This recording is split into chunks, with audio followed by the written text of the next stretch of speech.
रायगड जिल्ह्यातील उरण शहरात कुमारी यशस्वी शिंदे हिच्या बाबतीत घडलेल्या दुर्दैवी घटनेच्या निषेधार्थ रोहा तालुक्यातील सुतारवाडी येथे निषेध मूकमोर्चाचे आयोजन करण्यात आले होते। सुतारवाडी नाक्यावरील सर्व दुकाने सकाळी 10 ते 2 वाजेपर्यंत बंद ठेवण्यात आली होती।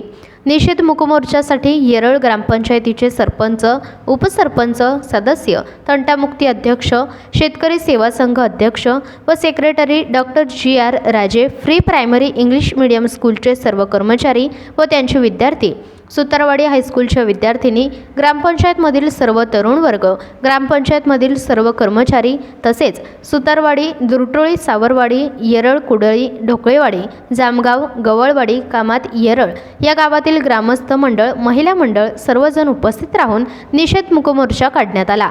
मुख्य संपादक सचिन साळवी, रोहा, रायगड।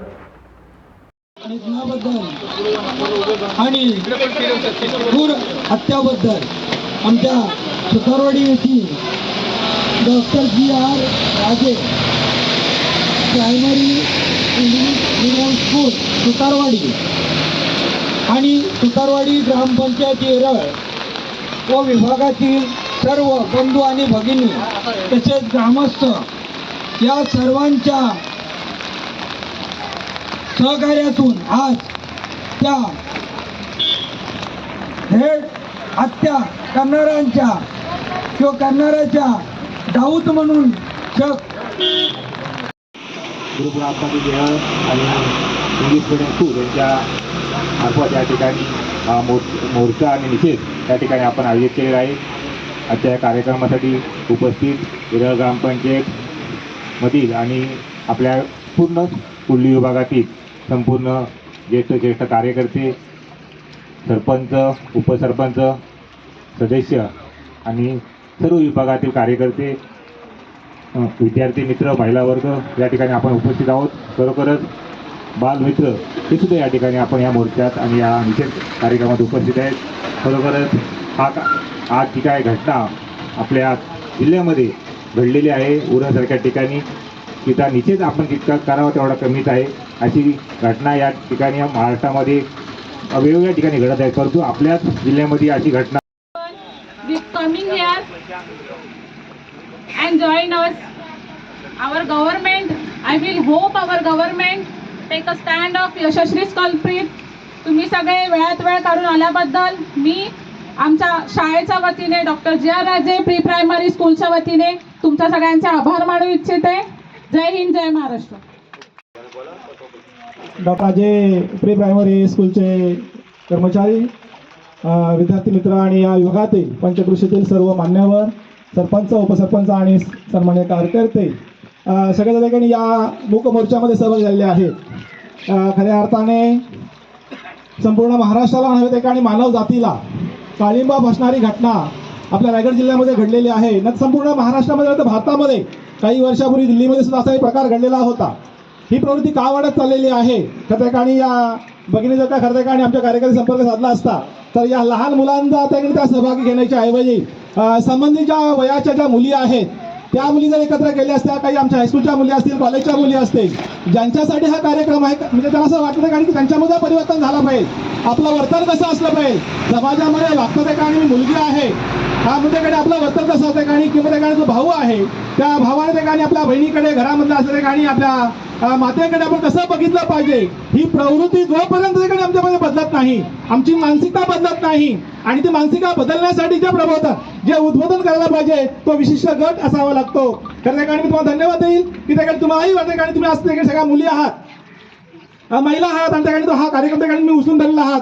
तर खऱ्या ठिकाणी जो नराधम आहे, जो आरोपी आहे त्याला शिक्षा झालीच पाहिजे, ही सगळ्यांची ठिकाणी भावना आहे, सगळ्यांचंच मत आहे। पण ही घटना घडू नये यासाठी काही आपल्याला काय करता येईल का?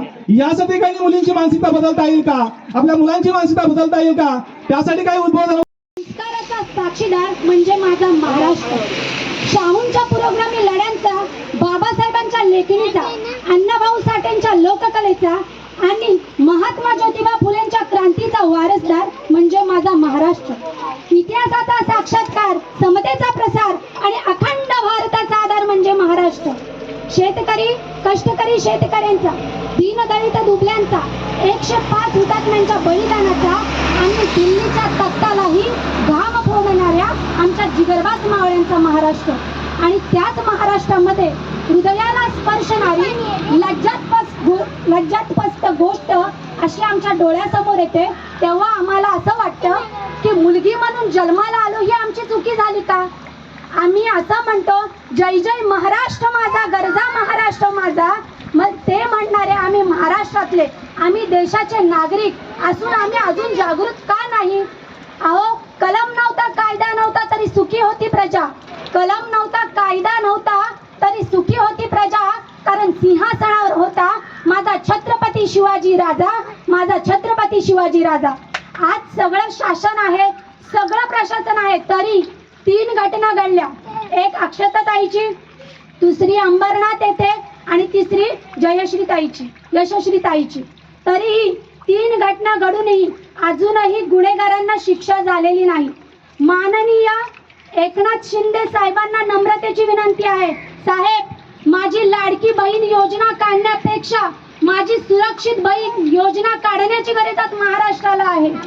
आमच्या अकाउंटला महिन्याला 1500 रुपये नाही आले तरी चालेल, पण ज्या नराधमांनी हे घाणेरडं कृत्य केलेलं आहे, ज्याच्यामुळे महाराष्ट्राला गालबोट लागलेला आहे, अशा नराधमांना फाशीची शिक्षा द्या. जर तुम्ही दिलात तर माझी लाडकी बहीण योजना साकार झाली असं म्हणता येईल.